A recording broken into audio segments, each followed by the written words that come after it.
आपसे मेरा निवेदन है कि लड़का एक बार ससुराल जाता है, बेल आइकन शादी करके आता है, दोस्तों के साथ शेयर करें। फिर जब कोई अच्छा खासा जब कोई टाइम आए तभी ससुराल जाना होता है। लेकिन बुजुर्गों, बेटी का आन मान और सम्मान है मायके से डोली उठे और ससुराल से अर्थी उठना उसकी शान होती है। जो यहाँ बहनाएं बैठी उनसे मेरा निवेदन है कि ससुराल में जाने के बाद झुकना सीख लेना। मायके में भी अगर कोई दो चार बातें कह दे तो अनसुनी कर दो, क्योंकि तुम्हें पराए घर जाना है। कभी सास भी कुछ बोल सकती है, बड़े कुछ बोल सकते हैं, तो उन्हें सुनना पड़ेगा। ध्यान देना, एक सेठ के घर में एक लड़की ने जन्म लिया। तो जब लड़की ने जन्म लिया है, जब वो बड़ी हुई, सेठ जी बड़ा लाड़ प्यार करते, बहुत चाहते, लेकिन कोई दो बातें कहता बिटिया चार पकड़ाए दे में, कोई चार बातें कहता तो 8 पकड़ा देती। सेठानी बोली महाराज ये लड़की है, इसलिए इसे थोड़ा कुछ सिखाओ, ये पराए घर जाएगी, यहाँ नहीं रहेगी। सेठ जी बोले सुधर जाएगी अपनी बेटी, आज नहीं तो कल सुधरना तो है, और मेरे पास इतना पैसा है कि मैं किसी के घर में करूंगा तो सब बर्दाश्त करेंगे। सेठानी बोली महाराज लड़की है फिर भी समझा रही हूँ, इसे कुछ सभ्यता सिखाओ जो दूसरे के घर पे उलाने ना आए।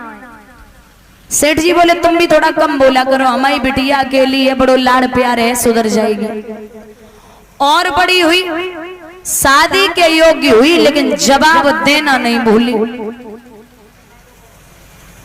कुछ दिन के बाद महाराज बिटिया की शादी है गई। जैसे ससुराल पहुंची तो सुबह सुबह फोन आ गया, पिताजी हमें ले जाओ, पिताजी हमें ले जाओ। सेठ जी बोले क्या बात है? अरे कल तो विदा करी और आज ले जाए, कहूँ लड़ाई हो गई का? बिटिया बोली अगर भोजन कर रहे हो तो पानी यही पीना, आके मुझे ले जाओ। सब्सक्राइब करें। अब पिता बेचारा लाचार था, दोस्तों के साथ शेयर लेने के लिए पहुंचे, और साथ और जब लेने के लिए पहुंचे ना भूलें, जिससे हमारी आगे आने समधी से कहा नमस्ते, नहीं बोली। सबसे समधिन से कहा नमस्ते, नहीं बोली। बोले बेटी को लेने आया हूँ। समधिन बोली कल को ले जाने वाले अभी ले जाओ, हमें ऐसी बहू के साथ नहीं रहना। ससुर से कहा कि अपनी लाड़ो को लेने आया हूँ, ले जाऊं क्या? ससुर बोले 2 घंटा बाद ले जाए वाले हो, अबे ले जाओ, हमें ऐसी बहू के साथ में नहीं रह पाएंगे। सेठ जी बड़े परेशान, बोले ऐसी कौन सी बात होगी रात में जो सब नाराज हैं? कल तो विदा हो के आई है। तो लेके पहुंचे, जब मायके में मिठाई लियो लाड़ो को, पूछी है बिटिया तेरी ससुराल कैसी है? लड़की बोली वो ससुराल नहीं है, 1 नंबर का नरक है, नरक।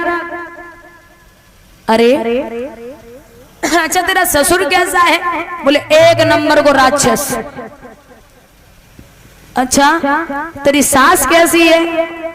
बोले 1 नंबर की डायन। ननद कैसी है? बोले 1 नंबर की चुगलखोर। अरे अच्छा तो जेठ कैसे है? बोले 1 नंबर के धूर्त मूर्ख। अच्छा देवर कैसा है? बोले 1 नंबर को आवारा, मैं घूमने तो ही फुर्सत नहीं मिलते। अच्छा सब छोड़ दे, कोई बात नहीं। तेरा पति कैसा है? लड़की बोली 1 नंबर का यमराज। उसकी तो बात मत करना, बाकी तो तुम हमसे बात ही ना करो, 1 नंबर को यमराज है। सेठ जी समझ गए कि कमी तुम्हारी ससुराल वाले में नहीं, कमी हमारी परवरिश में है, हमने संस्कार तुम्हें गलत दे दे। कोई बात नहीं, तुम यही रुको, मैं यही समझूंगा कि मेरे घर में 2 लड़कों ने जन्म लिया था। एक बात याद रखना भैया, बिटिया जब तक कुंवारी है तब तक मायके में ज्यादा अच्छी लगती है, लेकिन शादी के बाद 8 दिन से अगर ज्यादा रुके तो पड़ोसी बातें शुरू हो जाता है। तो बिटिया जब रुक गई, पड़ोसी कान लगे कहीं गई ना का सासू ने पीट दो, कहा पिट गए आई हो, काफी दिन हो गए जाए को मना ही ना कर रही हो। सहेलियां मिलती तो बोलती अरे जीजा जी नहीं आए क्या, लड़ाई हो के आई है। लड़की बोली अच्छा हुआ जीजा यहाँ भी नहीं जीने देता, वहां भी नहीं जीने देता। अरे मुझे नहीं जाना ससुराल। मंदिर जाती, पुजारी पूछते लाडो काफी दिन हो गए तुम रोज मंदिर आती हो, क्या ससुराल नहीं जाओगी? लड़की बोली हद हो गई, सीधे सीधे बोलो ना, कल तो पूजा करने को नहीं हो तो मनाए गाय को बाने पकड़ते हो। अरे पुजारी बोले नहीं नहीं नहीं नहीं, मैं तो ऐसे ही पूछ रहा था, काफी दिन हो गए दामाद जी नहीं आए। भैया दिन रात चिंता में बैठी, और पड़ोसी ऐसे होते हैं बातें जब करते हैं ना, तो शायद ऐसे पड़ोसी बातें करें तो काऊ को घर बेघर तो बच जाए। तो महाराज बातें कर रहे आपस में, और इतने एक दिन बिटिया उदास बैठी। उदास जब बैठी है, सेठ जी पूछने लगे लाडो क्या बात है, काहे को उदास बैठी? बोले पिताजी अब अच्छा नहीं लगता, हम बहुत परेशान हैं। सेठ जी कहने लगे बिटिया एक बात बताए? बोले हाँ बताओ। बोले हमारे नगर में एक महात्मा आए, तो बोले उन महात्मा ने एक मंत्र दिया है, अगर तू उस मंत्र का जाप कर ले तो ससुराल तेरी मुट्ठी में आ जाएगी। बिटिया बोली जो मंत्र हमसे जाप ना हो बे। सेठ जी बोले अगर मंत्र जाप नहीं होगा तो तू एक काम कर ले, का साधना कर ले। साधना क्या है? बोले साधना ये है 6 महीने तक अपने ससुराल वालों को जवाब मत देना, बस 6 महीना।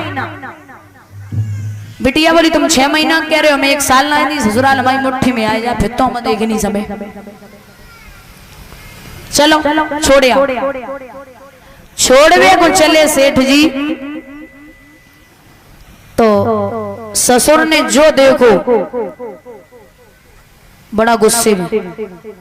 सास बोली फिर आ गई कल मुही, अरे ऐसे तो किसी ने नहीं बुलाया था, फिर आ गई।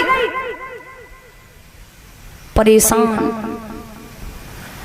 अब तो भैया एक कांच को गिलास रखो रहे, सुबह पे पैर लग गो।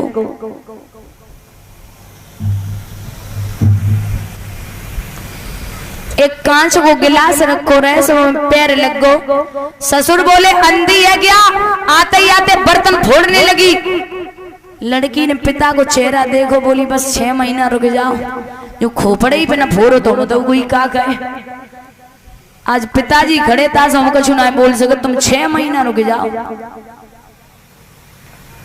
कुछ नहीं बोली, जवाब भी नहीं दिया। और महाराज जब जवाब नहीं दिया, ससुर सोचने लगे आज सूरज की तो नहीं कर ले भाई। सुबह ही सुबह उठी, रसोई में घुस गई, बर्तन धो रही। ननद बोली अरे बिल्ली है क्या? सास ने हाथ दबाओ, चुप हो जा, अपनी वाली बिल्ली घुसी है। सास को सवेरे सवेरे पाए दबाई रही। सास को बड़ी टेंशन, सोचने लगी जे तो पहले तो बिना जवाब के बात ना करती है, तो पाए दबाई रही। सास पर रहो ना आएगा, उसे पूछ ले क्या है, एक बात बता। बोले का तुम्हें बाप के का जुड़वा पैदा वहीं थी का, सो दूसरी वाली भेज दी? नहीं मम्मी जी हम तो पहले ही वाली। हाँ जो मम्मी सुनी है वो तो और ही खुश। बोले मम्मी कह रही, इतनी संस्कार, इतनी सभ्यता तो हमने कबहू ना सुनी। बोले मम्मी हम तो पहले ही वाली हैं, बड़े ढंग से काम कर रही, भोजन पानी दे रही। 1 महीना बाद सास ने चाबी निकाली कमर से और बहू को पकड़ाई दी। और जो बहू को पकड़ाई, ला मम्मी जी बस और का चाहिए हमें, जाके लाए तो 1 महीना होएगा तुम्हें झेल रहे, लाओ दो। चाबी लई, अब तो बहुत कुछ हुआ की है। रक्षाबंधन को समय आएगा, उस भैया लेवे को आएगा। दीदी बोली मम्मी से पूछ ले। हैं भैया बोलो क्या कह रही मम्मी? पूछ क्या भैया? पूछवे को चलो माता जी, दीदी को लेने आया हूं, ले जाऊं क्या? सास बोली हाँ बेटा ले जाओ, लेकिन मेरी बहू को कल सवेरे तक छोड़ जाना।